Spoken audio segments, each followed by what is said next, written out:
Mini episode 54 of the FDH Lounge is brought to you by DOU Productions, delivering coverage of sports and pop culture through columns, live blogs, and original videos. Follow them on the web at generationshatter.blogspot.com.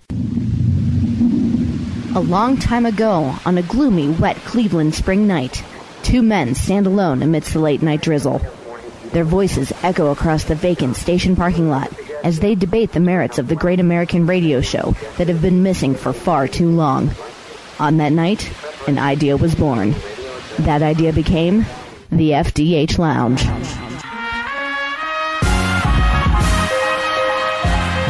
Welcome to the FDH Lounge. Quick precursor note, we were actually producing this segment while news was breaking of the Chris Paul trade to the Clippers. That's why this conversation appears to take place in a parallel universe where CP3 was still with the Hornets. On with the show. All right, breaking down the NBA here on this mini episode of the FDH Lounge. Rick Morris, Kyle Ross, your FDH Lounge dignitaries here, getting this going. It's our NBA preview. We'll also be talking a little bit of Chris Paul controversy on here. Methinks that probably Kyle's point of view on that is going to be a little bit different than what Bob Glassman and I said in mini episode 49 when we were all for everything that Dan Gilbert was saying. A lot of rah-rah, sis-boom-bah, but I guess, you know what, we might as well just lead off with that before we even get to the landscape. Why don't we just take a look at that, Kyle, and see? I know that you are standing in opposition to my firm principled defense of Dan Gilbert and his firm principled attack on the status quo of the 1% in the NBA. What's so funny is how it's like the Tim Tebow debate we had in the NFL where you're so surprised. But here's the thing. Okay. I don't even need to listen to what you and Bob Glassman said the other day to know that you're both wrong. Okay. And do you know what? Do you know why? Why? I have how old's the NBA now? What is it? It turned 50 a long time ago, so it's close to being 75 probably right now. Yeah, somewhere in there. It's always been about the top 1%, Ricky. There's nothing new. The Dan Gilberts, the blogs, that's what's new. Okay, people whining about why can't my team compete. The Cavs had, 7-8 years to compete. I'm very sorry what happened to them. It wasn't right, but it happened. So now you go back to anonymity, you build through the draft, and hopefully you can be a contender again. What Dan Gilbert did, and we're going to be jumping around, I think, here a lot on this issue. Dan Gilbert screwed the New Orleans Hornets because he, I think, selfishly wants them to get the same treatment that his own franchise, the Cavs, got, where they got nothing in return. See, people complain about these superstars that, I want out of here. I want out of here. I want to go to this team. People, I can't. Why do they do that?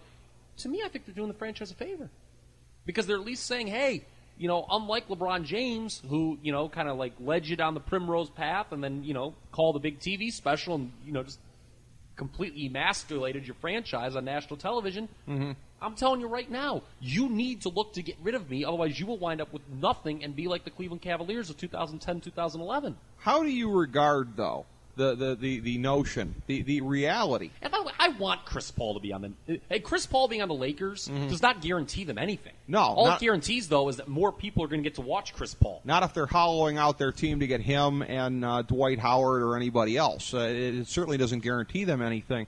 But the concept, the sanctity of a man's contract. I mean, this whole thing of you can trade me wherever theoretically, but if you don't trade me to this team, you ain't going to get crap for me because I will not sign an extension with them. I will be a free agent, and all you will be getting is 1 year's rental worth of pay from me. They are dictating their future location while under an existing contract, which is actually, in a sense, worse than what LeBron did, perhaps. Well, I'll be honest, the fan of workers' rights that I am, I'll tell you what, I say these NBA players are a little bit smarter than I think people give them credit for. But look, and I know with the NBA, they're guaranteed contracts, and you can't make the argument like you can in the NFL. Well, they can just cut them, when they get hurt. I mean, that does not apply to the NBA. Right. But now, does the whole thing, I want to go to this team right now, is that a little bit, unseemly would be the word. What is the drawback of that? What tangibly do you hate about Chris Paul saying, I want to go to the LA Lakers?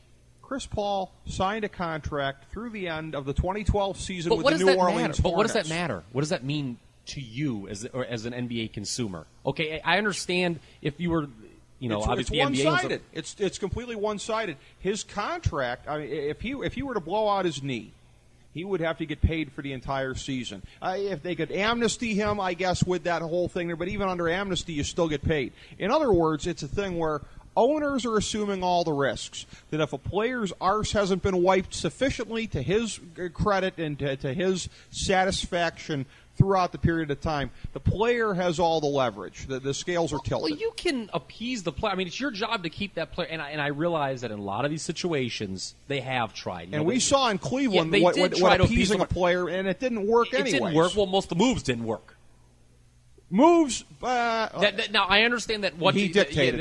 He dictated all of them. James did sign off on all those moves, and a lot of those, yes, were with his. He forced short-term thinking. Yes. I understand, and then stabbed them in the back, citing a better chance to win elsewhere after he ruined the team. Well, look, it wasn't nice what he did, but he's right. He does have a better chance to win with Miami because he doesn't have to carry the load. After he dictated the Cavs' course of action for 7 years. I'm not saying what he did was nice or right in a moral sense. Right. But I'm saying that you are right that after playing with Dwayne Wade gives LeBron James a better chance to win an NBA championship than somebody who, to this point, has shown he has demonstrated a complete inability to lead a team. First of all, the whole idea that people are like, oh, what are these stars joining up? This isn't the way it used to be in the old. That people always say, right. Give me an example of any NBA team where one guy just carried a franchise to a championship. Give me one example in sports where that's ever happened. It can happen more so in the NBA. But it never does. Yeah, Dallas was an interesting case study because they clearly had one superstar. That's as close as it comes, Nowitzki, probably, yeah. They were, I heard some stat thrown out there. They were only like the second or third team in the last jabillion years to win an NBA title without two All-Stars. It's the way it's always been. What about the San Antonio titles there? David Robinson was pretty much spent by the end. Yeah, but he was still David Rob. I mean, he was towards the end. You're right. Well, they had Tony Parker, Manu Ginobili. Were either one of those guys? I think Manu Ginobili was great. I thought he was a real clutch player. I mean, and that's an interesting argument about where we would put them. Would we classify but here's them the thing. as being when strong enough hasn't stars? the NBA been a star-driven, couple top 1% team-driven league? It always has been. Look at the last 30 years of the NBA. Yeah. Do you know how many different franchises have won the NBA championship during that time? I think it's like 9. We can do it real quick, okay? Yeah. Lakers, Celtics, Sixers, Pistons were the only 4 to do it in the 80s. Right. And the Pistons, they won it in 90, technically the second one. Right. So 8 of the 10 in the 80s were two teams. Everyone always tells you how much they loved the 80s in the NBA. Oh, the Lakers, the Celtics, that was so great. And people are like, well, they didn't do it like this. They weren't all joining up. Well, so what? They still had a lot of the good players. The Boston Celtics' entire front line is in the Hall of Fame. The teams were deeper pre-expansion. Now, that's something we can get to a point later. Yeah. As far as the contraction and whatnot, we can get to that later because we may actually agree on that. Okay. In the 90s, you had one team win it 6 times in 8 years. They would have won it 8 straight. They could have won it 9 straight if if the lockout hadn't hit. Yeah. Okay. Again, the NBA was at its peak of popularity during that period. And that was when, in retrospect, when you look back, who was beating the Bulls during that period? I mean, you were fighting an unwinnable fight. I mean, Jordan was going to win every time. Yeah, pretty much. Okay, so the other 2 years, Houston won it twice. So during an 8-year span, you had 2 more teams. So that's 6 teams from 1980 through 1996. You had 6 franchises win the NBA championship. You've had then the Lakers, the Spurs, the Mavs have won it twice. Or no, pardon me, they won it once, and the Heat won it once. Yes. And the Pistons won it once. Who am I missing?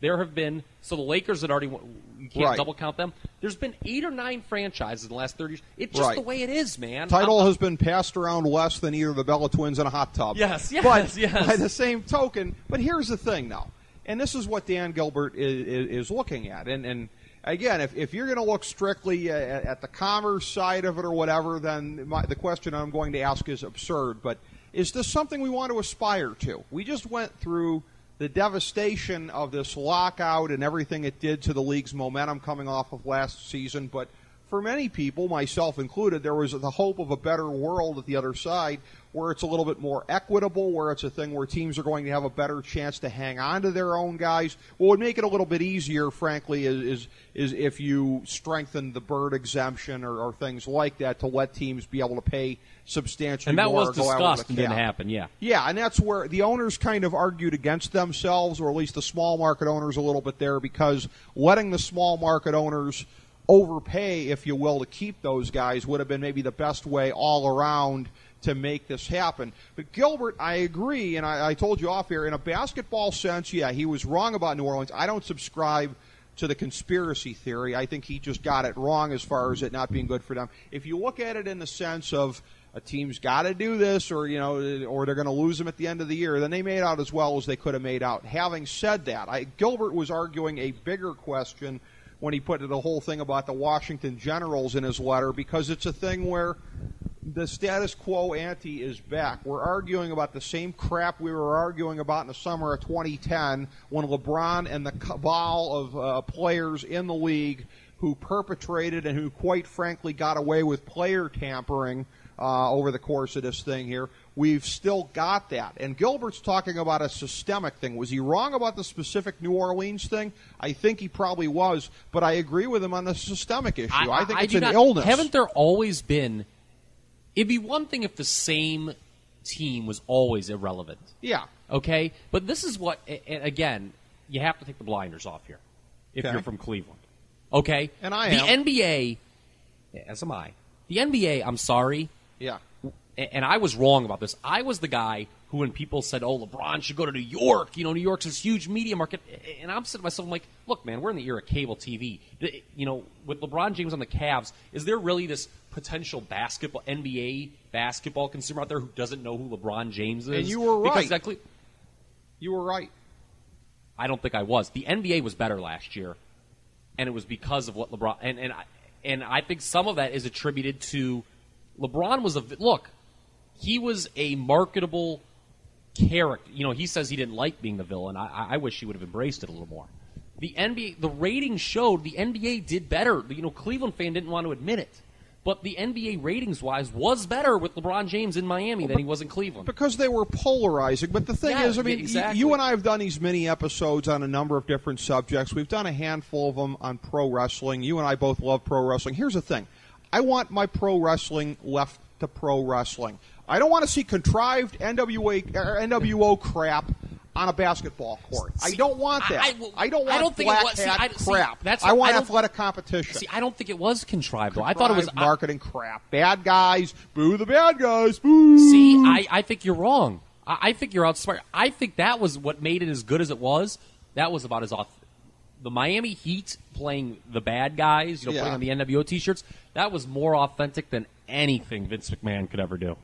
That was more. That's why I don't get when people are like, oh, I hate this story. I'm sick of hearing about this story. Like when we talk about NFL later, I'm sure we'll bring up this name, Tim Tebow. Mm-hmm. Tim Tebow's a phenomenal. People, why would you want a good story like that to go away? Mm-hmm. Like to me, in August, baseball is a sport that struggles. No one cares about an August 3-game set between the Twins and Royals. There's just no selling point. Right. To get people to watch, there has to be some sort of selling point, some sort of storyline in sports. Now, at the end of the day, you've got to be the best team. I mean, and that was proven in the finals. Sure. Miami lost. But the NBA, to me, David Stern couldn't have booked it any better himself. He got the team that everyone wanted to see lose, get all the way to the last round and lose. Yeah. It worked out perfectly for the NBA last year. And you're right. If all of the power gets centralized among 6 teams, if the Knicks, the Bulls, the Lakers, Dallas, Miami have all the good players, then it's Twins Royals in August for the rest of the league. I don't think it could get that way because the salary structure. You can get a couple guys like that, but haven't there always been irrelevant teams? Sure. Like during the 80s, I mean, there were always irrelevant teams. The way the NBA works is, look, we're going to talk about power rankings, okay? Yeah.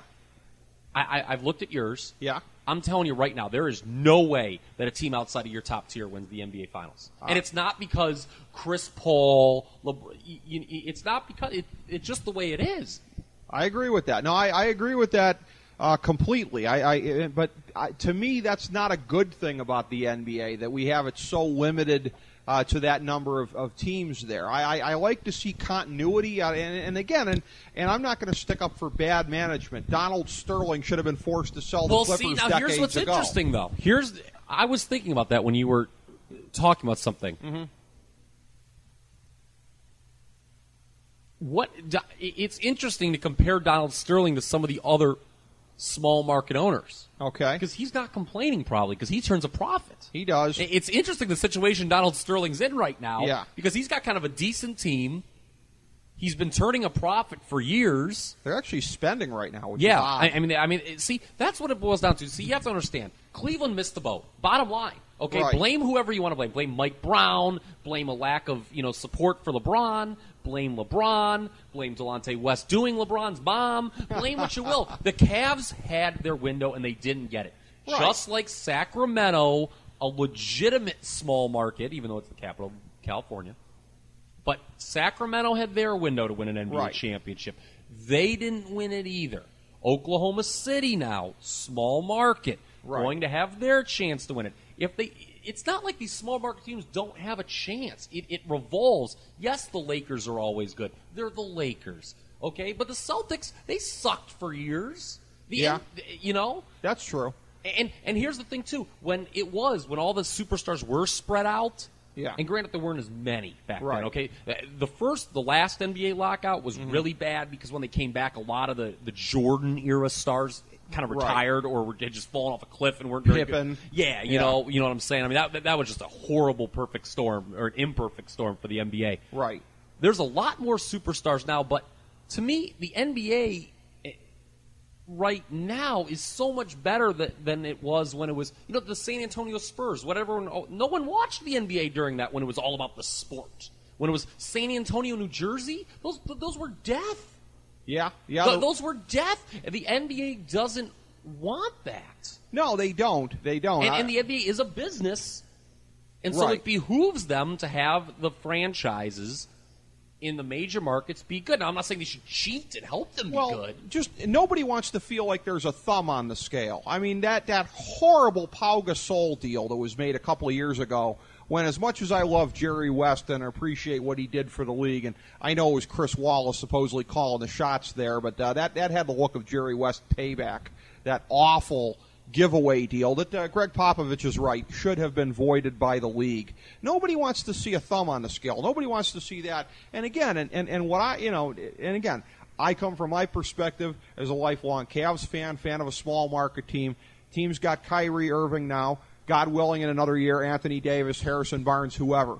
I don't want to feel like, okay, you had your 18-month window and you didn't win a championship. I like to feel as though there's a chance for a team like that to keep it together and compete over a number of years.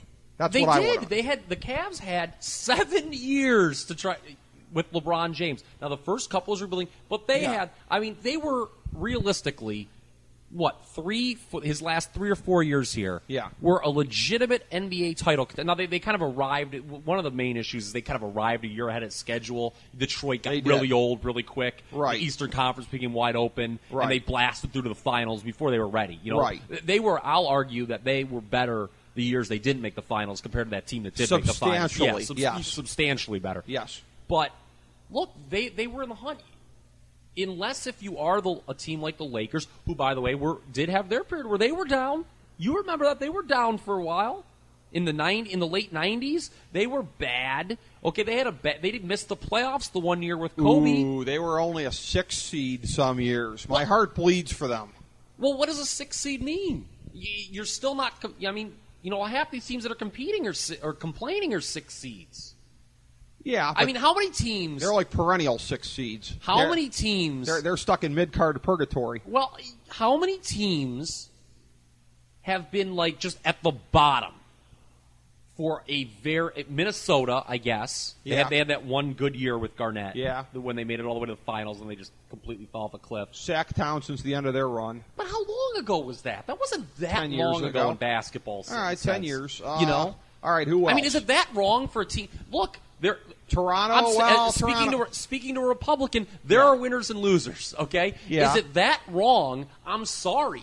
There are going to be some occasions Kyle, if you where believe in teams income suck for 10 years. If you believe in income mobility in real life, don't you believe in income mobility in the NBA? Yes. Where a scrappy, smaller market team can put a roll together for several years and go in there and live the American dream in the parlance of politics. Yes, I do. Okay. Yes, I do. Then we're talking about the same thing then. Yeah. That's what I want. But the NBA's the way it is. You always have that. Oklahoma City and Memphis last year played a fantastic series. Two small market teams. About a Memphis team, by the way, that everyone thinks, they gave the Lakers away. They're right back. There they proved they gave away Paul Gasol. They're right back. They're not complaining. So in a world where Chris Paul gets to contrive mafia style to go to the Lakers while he's still under like that. Well, I mean, that's my unbiased way of. I mean, for crying out loud. All right, Sopranos style. All right, let me just ask you this. Yeah. First of all, Chris Paul that deal was fine. Chris Paul should be on the Lakers. And there's two ways we're going to go with this. Number one, Chris Paul goes to the Lakers. Yeah. What's so horrible about that? Should they cancel the NBA season? Should David Stern hand the Lakers the Larry O'Brien trophy? No. I'm not sure the Lakers win the NBA Finals with Chris Paul. A buddy of mine said, go ahead, let them have him. I don't think they'll win at all. With that depleted front court? Mm-hmm. I mean, Kobe's a year older. His knee, he had that controversial surgery. We don't know how good his knee's going to be. Right. I got into an argument. I'll reference his name again because I do it every mini episode. Nick Flasher. Your good friend. Yeah, his basic argument was... He's the Bob Sacramento of our show. His basic argument... That's unbelievable. His basic argument... Well, it works sometimes. Well, because something works sometimes, it should never be allowed? Yeah. Have you looked at the NFL standings recently? The Philadelphia Eagles, all those moves, all these superstars they brought in, they stink. Right. The Yankees... Everyone always complains about the Yankees in baseball, even though they support half these idiot owners who don't Larry Dolan. who don't know how to run a team. Okay, they should be kissing the Yankees' rear end, as far as I'm concerned. Yep. Okay, how many World Series have they won in the last 10 years? One. Mm-hmm. That's true. Okay, baseball, and that's a different story for a different time.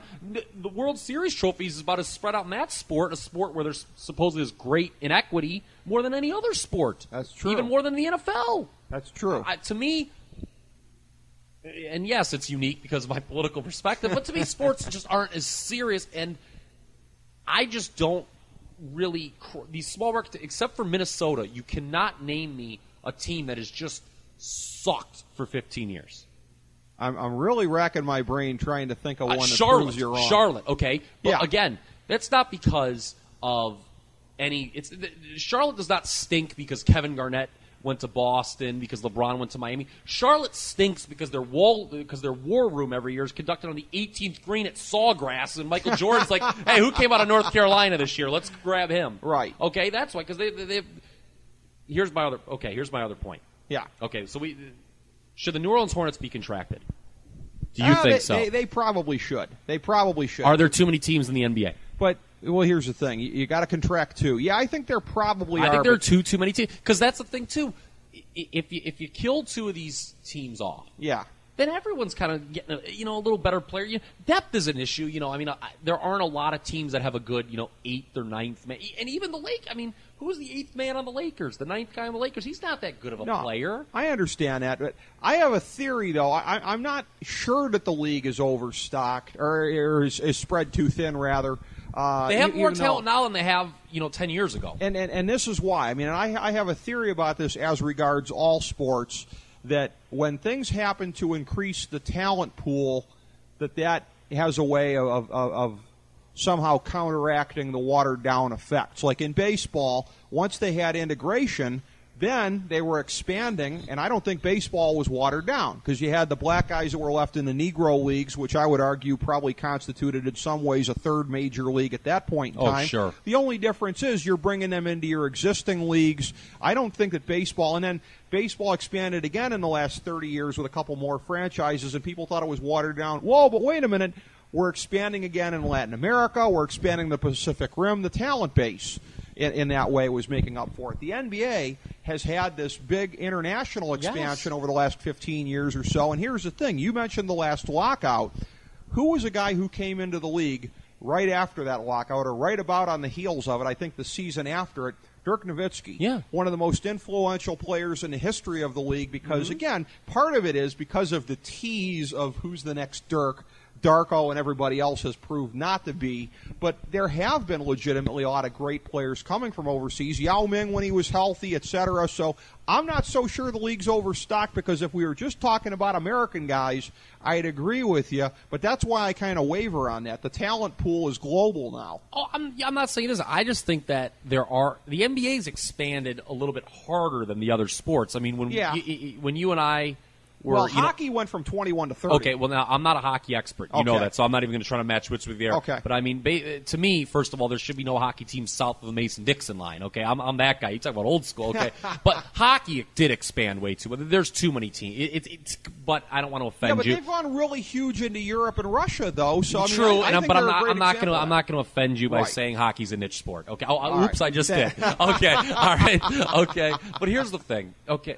To me, first, New Orleans is a great candidate to be contracted for a very simple reason. The NBA should not be allowed to run them, and they can't get a buyer. Yeah. I'm sorry, the for sale sign's been out. Hit the bricks. Get rid of Chris Paul and kill the franchise. Conflict of interest. But here's the thing, too, though. And that's what caused the deal not to happen. Don't tell me basketball-related issues. David Stern wants someone to buy the New Orleans Hornets. Okay? Well, and not only no one will buy the New Orleans Hornets if they don't have a sellable piece. It's unsustainable in that market, but here's one of the things, and I can say this coming from my side of the political spectrum, what's keeping them afloat, because the minute you contract the Hornets or you move them out of town, here comes Spike Lee into New Orleans doing another film about how the honky stuck it to the people in New Orleans. Again, this is just like Katrina. This is just like the NBA does not want to look like they stuck it to the people of New Orleans, particularly, let's be honest, the urban audience, which supports the NBA disproportionately. Does the politically correct NBA want to look like they're sticking it to some people who maybe are just like 5 weeks out of living in FEMA homes? I think not. It's the perception issue. I understand that, and it's about, but they're not being. To me, the New Orleans Hornets are not being.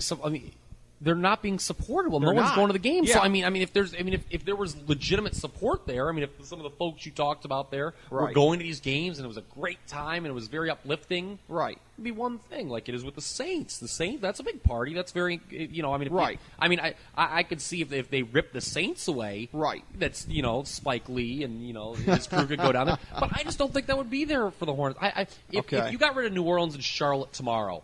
And just put all their Charlotte. I was going to say, you have to name a second one if you name New Orleans. Okay. They're not going to 29. Okay, if you they did have 29 once upon a time. But, briefly. Yeah. If you got rid of those two teams, put all their players on different teams, would the NBA, other than Chris Paul, would anyone notice? No. And it would strengthen the league. Everyone would get a better player on their teams, would get added depth. Those teams have some okay players. To me, people also overrate superstars. Like, when a guy goes, to me, it's interesting. Like Chris Bosh, I always bring him. Chris Bosh would, people criticize LeBron, couldn't carry a team by himself. Mm-hmm. Should he have been able to? Not sure. I can't answer that question. Okay. I can tell you right now, Chris Bosh could never carry a team to an NBA championship. No, of course If Chris not. Bosh is the best player on your team, you're not going very far, man. Chris Bosh is a guy who should have done what he did. Go with some other. Is Chris Bosh better than James Worthy all time? No, certainly not.